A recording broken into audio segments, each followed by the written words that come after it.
Hi అండి, అందరికీ నమస్తే. ఈరోజు రెసిపీ వచ్చేసి మంచి రెసిపీ అండి, బీరకాయ పెసరపప్పు.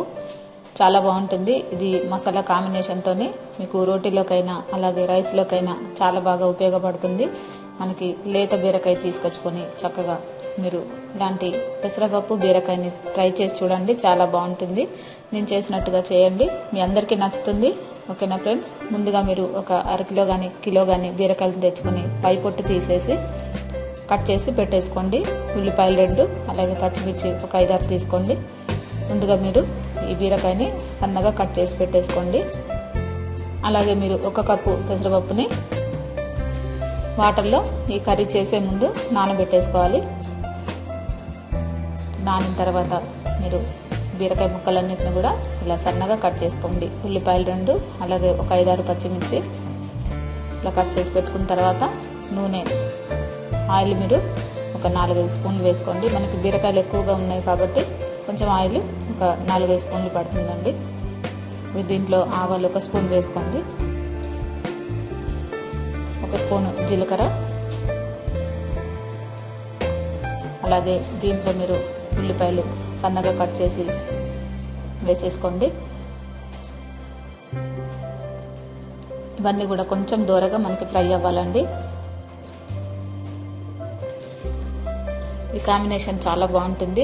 బీరకాయ శనగపప్పు తయారు చేసుకోవచ్చు, బీరకాయ అలాగే పెసరపప్పు కాంబినేషన్, అలాగే బీరకాయ మనం ఎగ్ కానీ ఇలాంటివి ఎలాంటి కాంబినేషన్ అయినా బీరకాయతో చాలా బాగుంటాయండి. ఇప్పుడు వేగిన తర్వాత కొంచెం కరివేపాకు వేసేసుకోండి దీంట్లోనే. అలాగే పసుపు కూడా ఒక 1/2 స్పూను, అలాగే దీంట్లో మీరు అల్లం వెల్లుల్లి పేస్ట్ 1 స్పూన్ వేసుకోండి. చిన్న స్పూన్తోని 1 స్పూన్ పడుతుంది.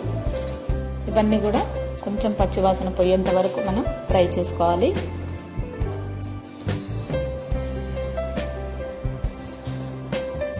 మనకి ఇది చపాతీలోకి అయితే చాలా బాగుంటుంది. మీరు ఈ కర్రీ చేసుకునేటప్పుడు కంపల్సరిగా చారు కాంబినేషన్ పెట్టేసుకోండి. టమాటా చారు కానీ పచ్చి పులుసు కానీ మీరు రెడీగా పెట్టేసుకొని ఈ కర్రీని తయారు చేసుకోండి. ఇవి కొంచెం వేగిన తర్వాత దీంట్లో మీరు పెసరపప్పుని కూడా వేసేసి అలాగే లో ఫ్లేమ్లో పెట్టి మూత పెట్టేసి అలాగే ఒక 5 నిమిషాల పాటు అలా ఉడకనివ్వండి. పెసరపప్పు అనేది మనకి కొంచెం ఈ వాటర్తోని ఉడికిపోతుంది అనమాట. అలాగే నాని ఉంది కాబట్టి మీకు పెసరపప్పు ఈజీగా ఉడికిపోతుంది. ఒక 5 నిమిషాలు లో ఫ్లేమ్లో పెట్టి మూత పెట్టేసేయండి.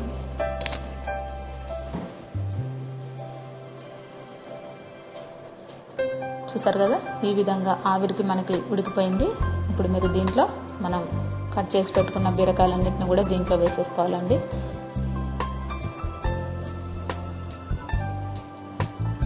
బీరకాయ చాలా హెల్త్కి చాలా మంచిదండి. మీరు వీక్లీ ఒక 2-3 టైమ్స్ అయినా ఈ బీరకాయని కాంబినేషన్ అలాగే కర్రీ కానీ ఎలాగంటే ఎగ్గుతో కానీ ఎగ్గుతో కూడా మనం ఈ బీరకాయ కాంబినేషన్లో చాలా తయారు చేసుకోవచ్చు. ఈ పెసరపప్పు బీరకాయని మళ్ళీ ఒక 5 నిమిషాల పాటు మూత పెట్టేసి ఉడికిస్తే మనకి వాటర్ కూడా ఏమాత్రం వేయాల్సిన పని లేదండి. వాటర్ వేయకుండానే మీరు మూత పెట్టేసి మరొక 10 నిమిషాల పాటు అలాగే లో ఫ్లేమ్లో ఉడికించుకోండి. ఆవిరికి మనకి ఇందులో బీరకాయలో ఉండే వాటర్తోని మనకి ఉడికిపోతుందండి. మీరు ఏమాత్రం కొంచెం కూడా వాటర్ వేయకుండా ఉడికించుకోండి. మనకి ఇది గట్టి పప్పులాగా తయారవుతుంది. ఇలా 10 నిమిషాల తర్వాత మీరు ఇంకా ఏమాత్రం కూడా వాటర్ వేయకుండానే ఉడికిపోయింది. చూసారు కదా, ఇప్పుడు దీంట్లో మనం ఉప్పు కారం వేసేసుకుందాము.